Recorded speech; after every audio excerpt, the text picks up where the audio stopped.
This is R2D Tech, and today we're going to have a look at the Motorola Edge Plus, so stay tuned.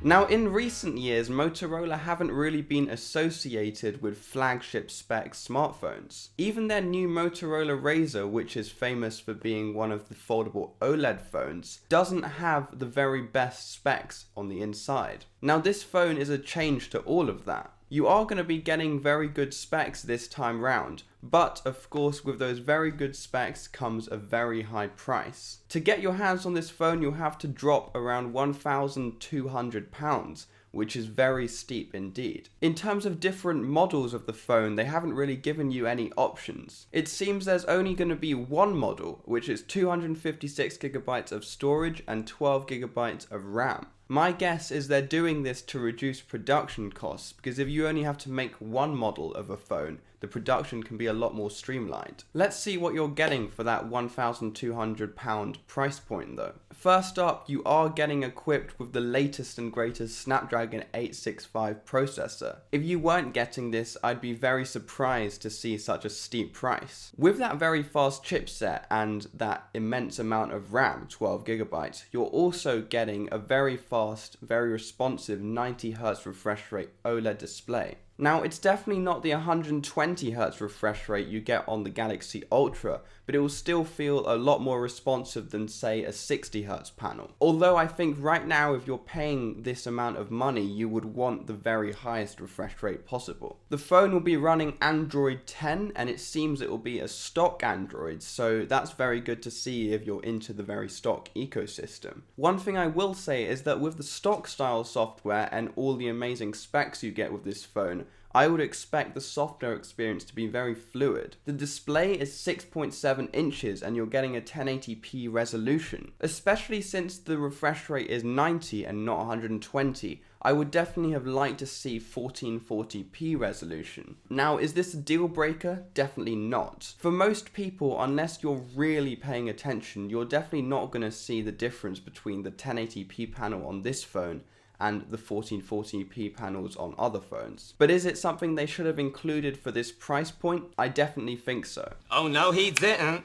It's clear from the name of the phone that one of the main design features is actually the edge display. And the display wraps around the edge very significantly on this phone. In fact, when you look at it from above, you can't see any bezel on the right or left hand side. Yes, this does make the phone look very futuristic, but whether it's practical or not is another issue. What they have done is implemented quite a few software features to make the edge useful, or if you don't want those features, at least less disturbing. There are many options, but one thing you can do, for example, is have the edge so that when you tap it, you move between apps. And I thought that was actually quite a cool implementation. On the other hand, if you don't really like the edge, you can choose to hide it in specific apps, so it will put an artificial black bezel around the edges. Normally I'd criticize a phone at this price point which didn't have expandable storage, but since you can only get a 256GB model, which is already very high, I don't think there's a need to criticize. As I've said before, with the cloud services available, I don't think you need more than 256GB anyway.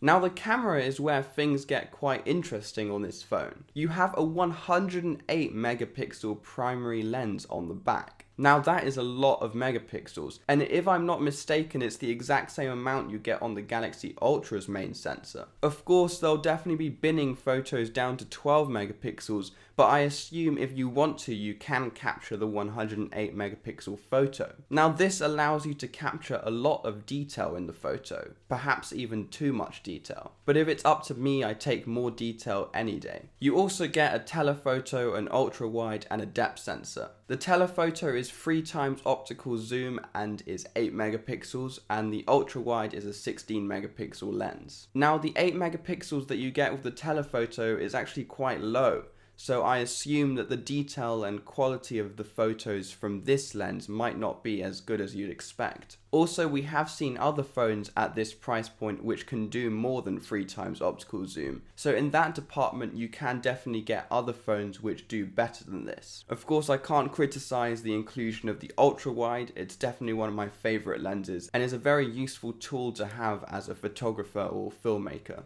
One thing that is really cool with the ultra-wide lens is that it also doubles down as a macro lens. In terms of video, you can film 1080p, 30, 60 or 120 frames per second, but you can also film 4K or 3240p. Now, if I'm not mistaken, 3240 is just a higher resolution 4K, but is not yet 8K. Now, filming in 2160 or 3240, you are limited to 30 frames per second, which isn't really a big deal, but if you're going to be slowing down your video in post-production, then it can be slightly annoying. Of course, the Galaxy Ultra does have 8K, but definitely I think this is a bit of a gimmick at the moment. I mean, do you really know anyone who has an 8K monitor in their house or an 8K TV? Because I don't. So the point is, if you can't view the content in 8K, what's the point in shooting it in 8K? Now, the selfie camera is slightly less impressive. It's 25 megapixels, which is good, and you'll get a decent amount of detail with that.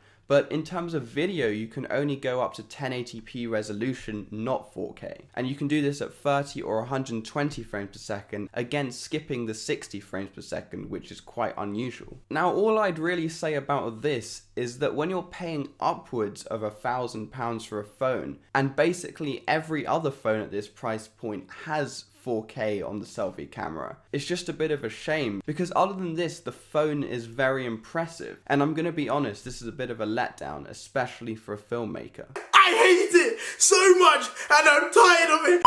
On the bright side though, most people only have a 1080p monitor, so if you're just filming videos for YouTube, for example, like we are right now, then it's not going to be such a big deal. A few plus sides though, you do get the 3.5mm headphone jack, which is great to see. You also get stereo speakers along with an in-display optical fingerprint sensor. Now, it's important to mention that since the under-display fingerprint sensor is optical and not ultrasonic like on the Galaxy phones, it is less secure, but then a plus side of that is it's going to be a lot faster to unlock your phone. Another plus side, you get a 5000 milliamp hour battery, and that is very impressive. That's something you definitely want to see when you have a very high refresh rate large OLED panel, because those features do drain the battery a lot. I'd be pretty confident to say the battery life on this phone will be quite decent and will almost definitely last you a full day. Charging is slightly more disappointing. Since you have a very large battery, you'd want the very highest charging speed so that you don't need to wait forever to fill this up. The maximum this phone can do is 18-watt wired charging, and we've seen some Huawei phones which can charge up to 40 watts. So in 2020, this 18 watts does seem a bit outdated. On the bright side though, you can do 15-watt wireless charging, which is quite decent,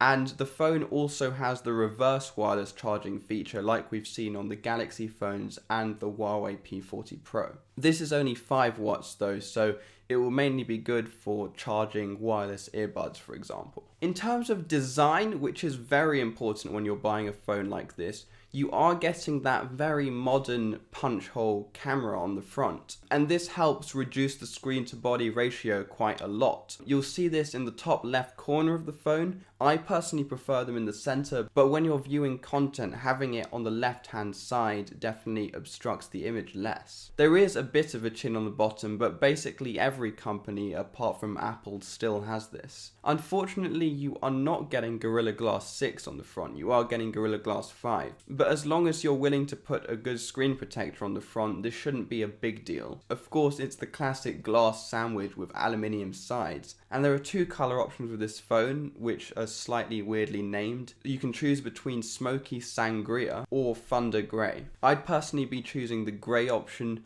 but I would probably have liked to see some other color options at this price point. One thing to be wary of, and I'm not sure if this is going to change, but they only classify the phone as splash resistant, and they don't give an IP certification. So it's very possible that the phone does have the hardware to be IP68 water resistant, but it seems that they've tried to cut a corner and save money on the actual rating. To be honest, it seems like they're trying to cut quite a few corners, and when they're charging so much for the phone, this definitely should not be the case. Now, if you're wondering what I think about the phone, I'd be slightly hesitant to recommend it to anyone. I do think it's a very nice looking phone and it has got very good specs, but it seems like they have tried to cut a few corners in some areas. For example, the selfie camera, the glass on the front, and the IP rating. These are all things that you just expect to get when you're paying over £1,000. And there are other options out there from Samsung which cost the same or less, like the Galaxy S20, and seem to offer more than this phone can offer you. For those reasons, unless you really prefer the stock Android over something like One UI, which Samsung offers, I'd say instead of buying this phone, you're probably better off just going with something like the S20. But obviously that's completely up to you. I hope you enjoyed the video. If you do have any more questions, then please leave them in the comment section below and I'll respond as soon as possible. Other than that, thanks for watching. If you liked the video, then hit the thumbs up button. And if you really loved it, then you might want to hit the subscribe button and notification bell below. And then you'll be notified every time we post a video.